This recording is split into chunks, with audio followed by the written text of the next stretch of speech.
नमस्कार।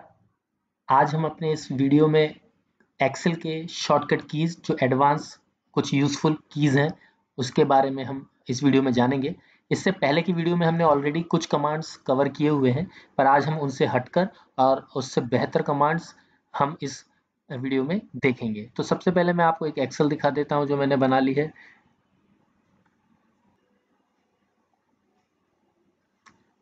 इस एक्सेल में अभी फिलहाल मैंने 3 कॉलम लिए हुए हैं, कुछ डेटा है और इस एक्सेल में अभी आप देखिएगा कि अनफॉर्मेटेड यानी कि इसके सेल की जो साइज है, यानी अगर ये हम देखें तो ये बाहर जा रहा है, हम कहीं अलाइनमेंट इसमें प्रॉपर नहीं है, सेल का साइज प्रॉपर नहीं है। तो एक सबसे पहले हम जो शॉर्टकट की देखेंगे वो हम इसी के बारे में देखेंगे कि ऑटो अलाइन सेल साइज कैसे कर सकते हैं। तो उसका कमांड है ऑल्ट ओ सी ए, यानी ये 4 आपको की अपने कीबोर्ड में प्रेस करनी है। ये चारों एक साथ प्रेस हो ऐसा ज़रूरी नहीं है, वन बाई वन भी आप सिलेक्ट करेंगे तो हो जाएगा। उसको अपन प्रैक्टिकली देखते हैं ऐसा होता है या नहीं। उसके लिए आप जहाँ पे भी अपना अलाइन करना चाह रहे हैं, या तो आप कंट्रोल ए दबा के पूरे सेल सिलेक्ट कर लीजिए।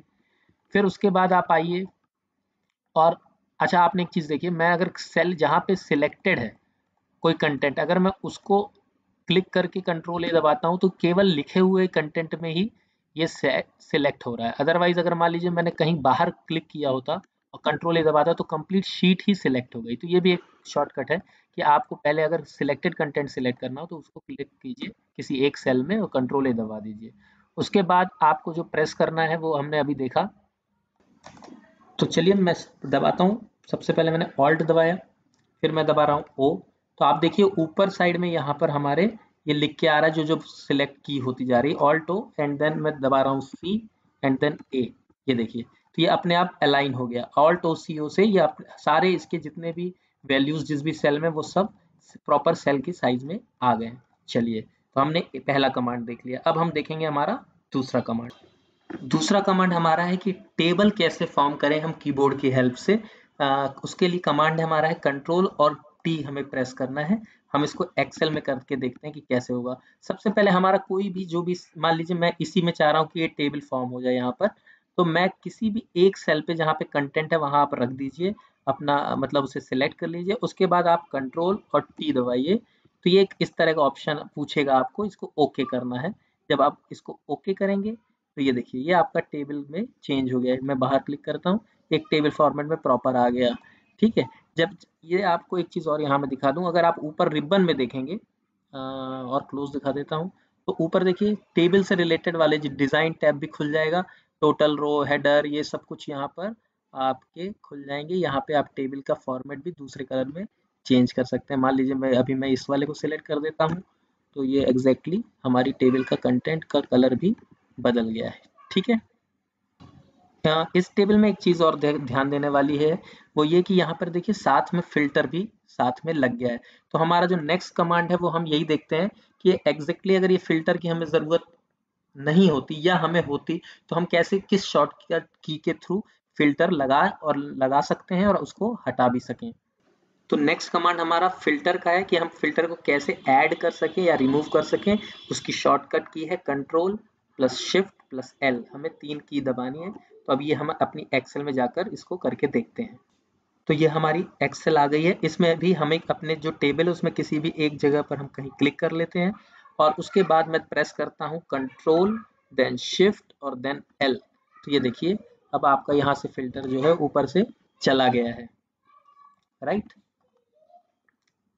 और मान लीजिए अगर हमें फ़िल्टर चाहिए होता, हमारी सिंपल टेबल है, अगर हम चाहते कि फ़िल्टर हो तो अगेन सेम कमांड हमको कंट्रोल शिफ्ट और एल दबाना है। अब ये देखिए हमारा फ़िल्टर दोबारा लग गया है। चाहे तो हम फ़िल्टर को सिलेक्ट करके देख लेते हैं, हमारा कंटेंट इसमें प्रॉपरली जैसे फ़िल्टर में होता है वैसा आ रहा है। इसका मतलब ये वर्क कर रहा है, कोई इशू नहीं है। नेक्स्ट कमांड हम हाइपरलिंक देखेंगे जिसका शॉर्टकट की है कंट्रोल प्लस के। जिन्हें हाइपरलिंक अगर नहीं पता हो तो हाइपरलिंक का मतलब ये है कि कोई ऐसा कंटेंट, यानी ये जो हमारे पास सेल है, हम किसी भी सेल में जो कंटेंट लिखा है उसको जब क्लिक करें, जैसे फिलहाल मैं अगर किसी भी सेल पे क्लिक करूंगा तो कुछ चीज़ ओपन नहीं होगी, राइट। लेकिन हम ऐसा कुछ कर दें, मान लीजिए मैंने मनीष पे क्लिक किया तो हम कोई दूसरी फाइल खोल दें, कोई दूसरी वेबसाइट खोल दें ब्राउजर पे, इस तरह की कोई चीज़, यानी किसी चीज़ को इस सेल से लिंक करने को हाइपरलिंक बोलते हैं।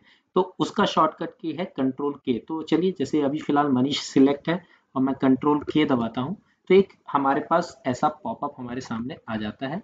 इसमें देखिए ऑप्शन ये है कि डेस्कटॉप पे या हम अपने सिस्टम पे या जिस भी सिस्टम पे काम करें उसकी कोई लोकल फाइल है, उसको हम अपना जैसे ब्राउज करते हैं वैसे ब्राउज करके इसमें सिलेक्ट करके चाहे तो कोई पीडीएफ, कोई एक्सेल फाइल, कोई वर्ड फाइल हम इस पे जाकर मैप कर सकते हैं, यानी कोई फ्यूचर में आता और मनीष पे क्लिक करता तो वो फाइल ओपन हो जाती है। साथ ही हम कोई वेबसाइट भी कर सकते हैं, तो यहाँ पर हमको उसका एड्रेस बार में उस वेबसाइट का एड्रेस यहाँ पे देना पड़ेगा, लाइक www.google.com एक्सेट्रा। तो इस तरह से हम इसका यूज कर सकते हैं। मान लीजिए मैं फिलहाल मान लीजिए एक्सेल की कुछ ना कुछ ऐसा रख लेते हैं देखने के लिए, कोई एक फाइल है इसको रेंडमली सिलेक्ट करके ओके बटन पे क्लिक करता हूँ तो ये देखिए ये मनीष के एक तो ये ब्लू कलर से हो गया, दूसरा अंडरलाइन आ गया यानी हाइपरलिंक आ गया। यानी देखिए अगर मैं हितेश पे लेके जाता हूँ तो ये प्लस साइन आता है, जबकि इस पे लेके जाता हूँ तो हैंड बन के आता है, यानी क्लिक करने पर ये हमें कहीं ना कहीं और लेके जाएगा। इसको मैं क्लिक करूंगा तो एक एक्सेल फाइल जो हमने सिलेक्ट की है वो खुल जाएगी, उसको अभी खोल के देखते नहीं है। नेक्स्ट कमांड की ओर अब चलते हैं।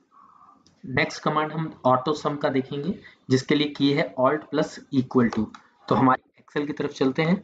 एक्सेल में मैंने एक कॉलम एक्स्ट्रा नंबर्स का पहले से बना के रख लिया है और इसमें कुछ नंबर्स डले हुए हैं, रैंडम नंबर्स। अब यहाँ पर चूंकि हमारा सिलेक्टेड सेल है, हम यहाँ चाहते हैं कि ये टोटल हो जाए, तो हम ऑल्ट और मैं साथ में इक्वल टू दबाता हूँ तो ये सम का एक फॉर्मूला अपने आप दिखाई देने लगेगा। एंटर करता हूँ तो देखिए इस टोटल यहाँ पर इसका टोटल होकर आ गया है। इसके अलावा मान लीजिए यहाँ पर हमारे इस सेल पे कोई मैं नंबर लिख देता हूँ, मान लीजिए 40 लिख देता हूँ और मैं बगल में ऑटो सम चाहता हूँ, तो अगर मैं यहाँ पे क्लिक करके करके देखूंगा सेम ऑल्ट इक्वल टू, तो स्मार्टनेस देखिए एक्सेल की, ऑल्ट इक्वल टू किया तो उसने खुद ही चेक कर लिया कि इस पूरी रो में दो में नंबर्स हैं तो इसका इसी का सम होना चाहिए, और यहाँ पे इसका सम उसने एंटर करने पर 80 दिखा दिया। यानी हमारे कॉलम और साथ में रो दोनों में ऑल्ट और इक्वल टू से ऑटो सम हो जाता है। अब नेक्स्ट कमांड हम देखेंगे डेट एंड टाइम का, कि हम किसी भी सेल में कैसे डेट और टाइम ला सकते हैं। अगर हमें कहीं डेट लाना हो तो हम कंट्रोल और साथ में सेमीकोलन का सेमीकोलन यूज करेंगे, और टाइम के लिए हमें कंट्रोल शिफ्ट और कोलन दबाना है। तो चलिए एक्सेल की तरफ चल के देखते हैं। अब इस एक्सेल में मैं किसी भी सेल में रेंडमली मान लीजिए यहाँ पर मैं चाहता हूँ डेट लाना, तो कंट्रोल के साथ हम मुझे दबाना पड़ेगा सेमीकोलन। तो ये मैंने दबाया तो ये देखिए आज की डेट 28 जुलाई 2021 यहाँ पर आ गई है। मान लीजिए मैं नेक्स्ट यहाँ पर चाहता हूँ कि अभी कितना समय हो रहा है वो आ जाए, तो कंट्रोल के साथ शिफ्ट के साथ फिर मैं कोलन दबाऊंगा तो देखिए 8:26 यानी 20:26 यहाँ पर आने लगा है। तो ये इस तरह से हम डेट और टाइम ला सकते हैं, परंतु इसका ये भी ध्यान रखना होगा अगर मैं कल आकर इसी एक्सेल शीट को खोलता हूँ तो ये चूंकि करंट डेट बता रहा है, करंट टाइम बता रहा है, तो जिस टाइम पे शीट खोलूंगा यानी कल यहाँ पर 29/7 आ रहा होगा, तो ये आपके केस में यूजलेस भी हो सकता है कि अगर आप ये रिकॉर्ड करना चाह रहे हैं किस डेट को बनाया है तो फिर ये प्रॉब्लम करेगा, क्योंकि हर बार ये चीज़ अपडेट होती जाएगी, तो इसका हमें ध्यान रखना चाहिए। नेक्स्ट कमांड हमारा यूज आ सकता है काफ़ी लोगों को।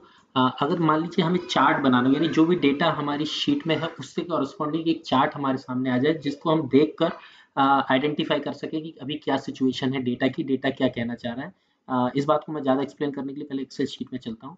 मान लीजिए जो हमारा कंटेंट है शीट का, मान लीजिए अभी ये कहीं पे मैं सिलेक्ट करके कंट्रोल ए दबाता हूँ तो ये हमारा डेटा शीट में जो है सिलेक्ट हो गया, पूरी कंटेंट हमारा सिलेक्ट हो गया। अब मैं ऑल्ट और F1 दबाता हूँ, ऑल्ट और F1, तो ये देखिए इसने एक चार्ट ड्रॉ कर दिया, इमीडिएटली एक चार्ट हमारे सामने आ गया। ये चार्ट में देखिए नीचे ऑटोमेटिकली जितने भी नाम थे मेरे, राहुल श्रीवास्तव, संदीप कालकर, ABCD जो भी नाम थे वो यहाँ पर आ गए। उनको जो मार्क्स मिले उसने ऑटोमेटिकली एक रेंज बना दी 0 to 80, उनको जहाँ जहाँ जो मार्क्स मिले वो यहाँ पर दिखाई दे रहा है। यानी देखिए एक ब्यूटीफुल डिस्प्ले आ गया चार्ट का यहाँ पे। तो ये आपकी एक्सेल को मतलब एक्सेल आपकी ज़्यादा स्पीकिंग लग रही है, ज़्यादा डिटेल में आप इसको फिगर के थ्रू ज़्यादा एनालाइज कर सकते हैं। तो बहुत ही ईजी ऑल्ट F1 की से हमने ये करके दिखा। नेक्स्ट कमांड हम देखेंगे कि किसी भी शीट में हमारी हम किसी रो या कॉलम को हाईलाइट करना चाहें तो वो कैसे पॉसिबल है कीबोर्ड के थ्रू। तो रो के लिए हमारे पास जो की कॉम्बिनेशन है वो शिफ्ट प्लस स्पेस है, और जो कॉलम के लिए है वो कंट्रोल प्लस स्पेस है। तो चलिए हम एक्सेल की तरफ चल के इसको देखते हैं काम करता है या नहीं। तो ये एक्सेल है, ये मान लीजिए मैं फिलहाल कहीं पे भी सिलेक्ट कर लेता हूँ। ये मैं चाहता हूँ कि नितिन श्रीवास वाला जो रो है ये हमारी हाईलाइट हो जाए, सिलेक्ट हो जाए। तो मैं शिफ्ट और स्पेस दबाता हूँ तो ये देखिए ये रो यहाँ पर सिलेक्ट हो गई। ठीक है, अब मान लीजिए मैं चाहता हूँ कि ये लास्ट नेम वाला कॉलम सिलेक्ट हो जाए, हमारा सेल यहाँ पे रखा है, तो मैं कंट्रोल और स्पेस दबाऊंगा तो ये कॉलम यहाँ पे हाईलाइट हो गया। तो इस तरह से हम किसी भी रो या कॉलम को सिलेक्ट कर सकते हैं with the help of keyboard. Next command हमारा है हाइड रो और कॉलम, यानी अगर हमें रो हाइड करना हो और कॉलम तो उसके लिए हमारे पास कमांड है कंट्रोल+9 और कंट्रोल+0। जीरो है ये, ओ नहीं है। तो रो हाइड करने के लिए हमें कंट्रोल और 9 दबाना है और कॉलम हाइड करने के लिए हमें कंट्रोल और 0 दबाना है। तो हम एक्सेल की तरफ चलते हैं। इस एक्सेल में मान लीजिए मेरा ये सेल सिलेक्ट है और मैं कंट्रोल और 0 दबाता हूँ तो ये देखिए ये कॉलम हाइड हो गया। जिस भी कॉलम पे रख के आप कंट्रोल 0 दबाएंगे तो हो जाएगा। मान लीजिए मैं यहीं पे सिलेक्टेड में ही कंट्रोल और 9 दबा देता हूँ तो देखिए 6 नंबर का कॉलम जो था हमारा, सॉरी रो जो था 6 नंबर पे जो नाम था वो हाइड हो गया सीरियल नंबर 6 पे। इस तरह से हम इसका यूज कर सकते हैं। नेक्स्ट कमांड हम देखते हैं फ्रीजिंग रोज एंड कॉलम, यानी हमारी शीट में हम रोज और कॉलम को कैसे फ्रीज करें। तो उसके लिए हमारे पास कमांड है ऑल्ट बटन के साथ हमें WFF, यानी F को हमें 2 बार दबाना है। तो चलिए हम अपनी एक्सेल शीट की तरफ चल के इसको प्रैक्टिकली देख भी लेते हैं। मान लीजिए मैं राहुल पे क्लिक करता हूँ क्योंकि मैं चाहता हूँ लेफ्ट वाले पैनल में ये वाला कॉलम फ्रीज चाहता हूँ और अपर अपर इसमें फर्स्ट रो को चाहता हूँ। तो मैं ऑल्ट फिर WFF दबाता हूँ तो ये देखिए ये हमारा फ्रीज हो गया। यहाँ पर आपको शायद लाइन भी दिखाई देने लग गई होगी। अगर मैं जूम करने की कोशिश करूँ तो ये देखिए फर्स्ट कॉलम में ये लाइन यहाँ पे खींची चली आ गई है और इसी तरह फर्स्ट रो के नीचे भी आ गई, यानी हमने इसको फ्रीज कर दिया है। तो ये हमारा काफ़ी यूजफुल Alt+W+F का कमांड फ्रीजिंग के लिए है। तो काफ़ी सारे कमांड्स हमने इस वीडियो में देखे, और भी काफ़ी सारे कमांड्स हैं, पर वीडियो की लेंथ भी बड़ी हो रही है, इसके लिए मैं इस वीडियो को अब यहीं पे समाप्त करता हूँ। मुझे आशा है कि ये वीडियो काफ़ी हद तक काफ़ी लोगों को मदद करेगा। इसी आशा के साथ इस वीडियो को यहीं पे विराम देता हूँ। बहुत बहुत धन्यवाद।